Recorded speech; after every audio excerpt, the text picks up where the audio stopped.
You really don't get it, do you? That you'd be nothing without us." The words just tumbled out, so casual, like Mom asking me to put the kettle on or close the window. I didn't even register them at first. I was leaning against the counter in my parents' house in suburban Sacramento, holding a mug of lukewarm coffee and watching a palm tree's shadow creep slowly down the glass. "Hey, I'm talking to you," she added, her voice perfectly level. I lifted my eyes. Mom was scrolling through something on her phone, not even glancing my way. Dad was sitting at the table, absorbed in the news on his tablet. My little brother smirked and went back to his laptop. It was just normal here. These kinds of remarks didn't leave a mark, but something shifted inside me. It wasn't a huge thing, not a dramatic explosion. More like a tiny gear finally clicking into place after years of being stuck, wobbly. "What are you talking about?" I asked, my voice barely a whisper. Mom finally looked at me, her expression a mix of irritation and exhaustion, like I'd just asked a really uncomfortable question. "You think too much about how much you owe us, Lily.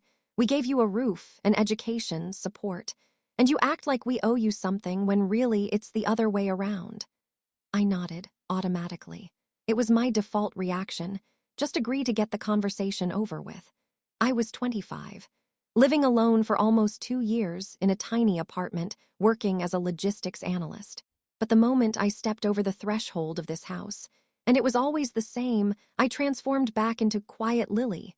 The one who doesn't cause trouble, doesn't argue, the one who's always happy to help if you need it. "By the way," Mom dropped into the conversation almost casually, "we spoke to the bank. So don't worry, everything's under control."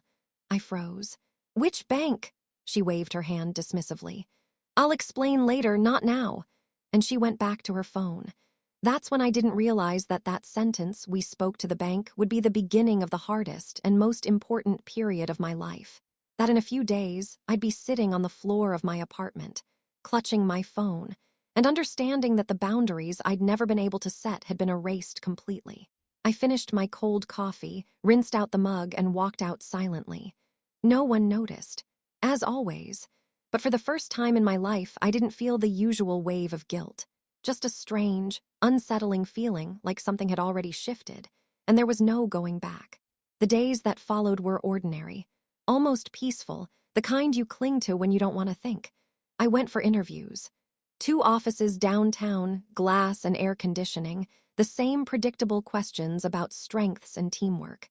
I smiled, answered confidently, caught myself sounding older than I felt inside. One place promised a call back, the other just to stay in touch. I stepped out into the sunlight, squinting, and for the first time in a long time, I thought maybe my life was finally starting to belong to me. Evenings were spent cooking simple meals, letting old TV shows play in the background, organizing notes in a notebook on the table. The parents didn't call. That, too, was normal. The silence in our family always meant a pause before a request. On the 4th day, I decided to check the banking app, just to be sure, to transfer rent, to make sure everything was in order. The screen loaded a little slower than usual, and then I saw the notifications. New credit accounts. 2, opened 2 days ago. I reread the lines several times as if hoping they would vanish. The bank names were unfamiliar. The balance, it wasn't 0. The address, my parents'. My fingers started to feel numb. I dug into the details. My name, my social security number. A signature, not mine. I sat on the edge of the bed, frozen, as a hum began to build in my ears. A ridiculous thought flickered through my mind. Maybe it was a system error, but I already knew the answer. I dialed the bank.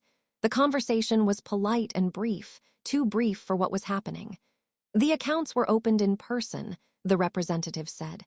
"The applicant indicated themselves as a close relative and provided all the necessary information." "Who was it?" I asked, my voice already trembling. A pause, the click of a keyboard. "Your mother, Mrs. Wilson." The room went silent.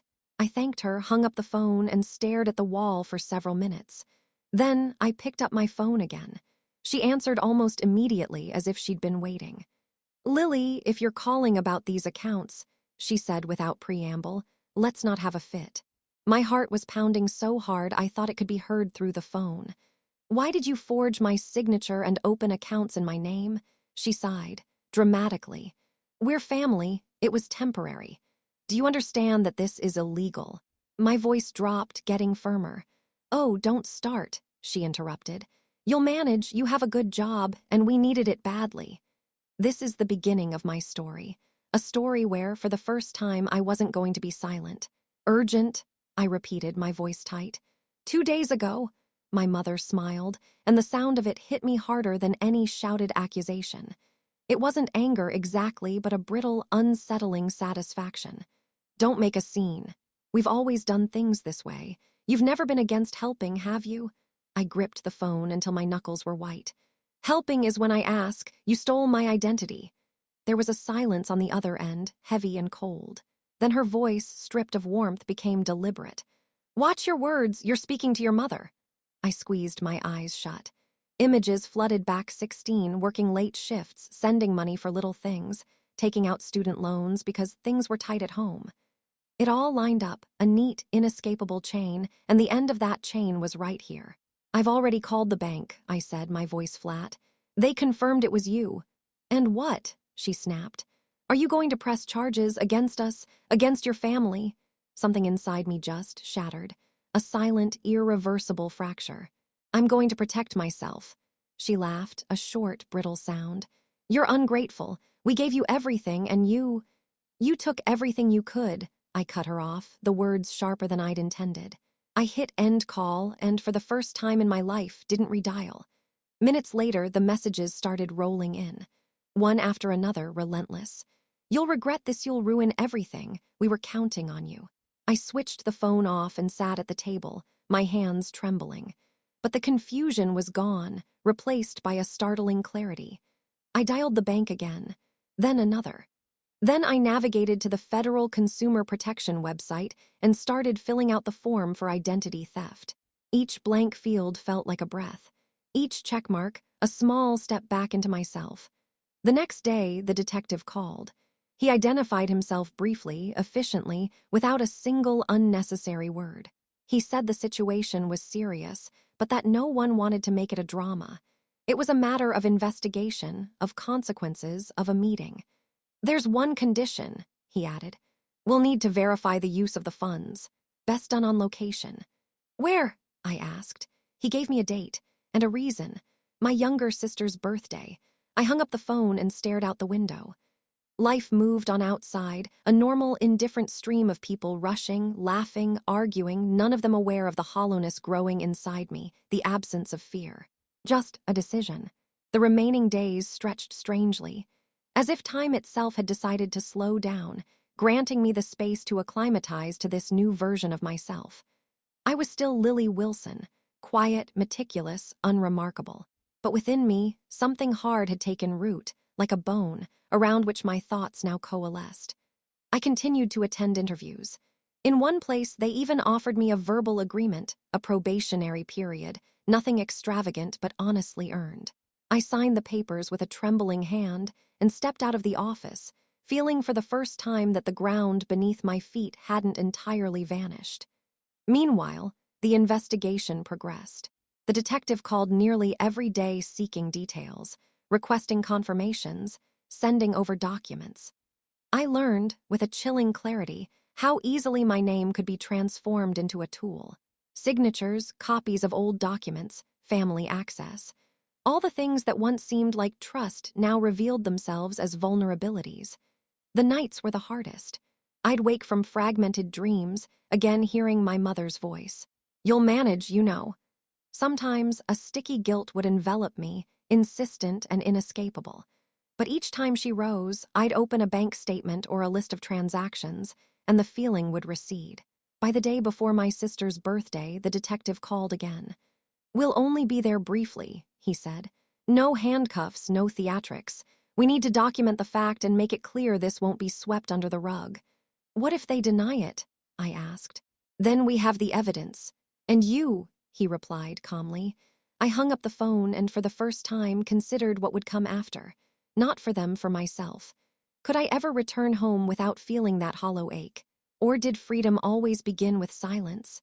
That evening, my Uncle Mark called my mother's brother. We rarely spoke, but he'd always been the one to ask the uncomfortable questions. "Lily," he said after a pause, "your mother told a strange story. I want to hear your version." I told him everything, without hysterics, without justifications. He remained silent for a long time. "I'll be with you," he finally said. "Someone needs to tell them the truth." I closed my eyes, and for the first time in a long while, didn't feel alone, but supported. Tomorrow was the day when the past and the present were due to collide. The house my parents lived in was decked out like any birthday party, balloons bobbing, strings of lights twinkling, music blasting. My little sister's birthday was always a big deal, and this year, Mom had really gone all out. Maybe because a little fear was starting to grow inside her. I wasn't the first to arrive. Cars lined the street, neighbors were dropping off gifts, laughter filled the air. I lingered at the doorway for a moment, took a deep breath, and stepped inside. Mom noticed me immediately. Her smile flickered for a second, but she quickly composed herself.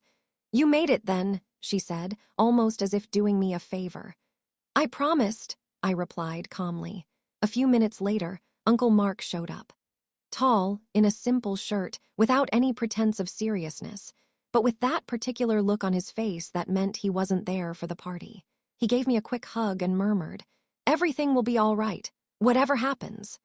The music played, people were eating cake. My sister was laughing, oblivious to the way the adults kept exchanging nervous glances. And just as Mom was about to raise her toast, a knock came at the door. It wasn't loud, just firm, decisive. A detective and a bank employee walked in quietly. No fuss, no drama. Just their presence, and it instantly shifted the atmosphere in the room.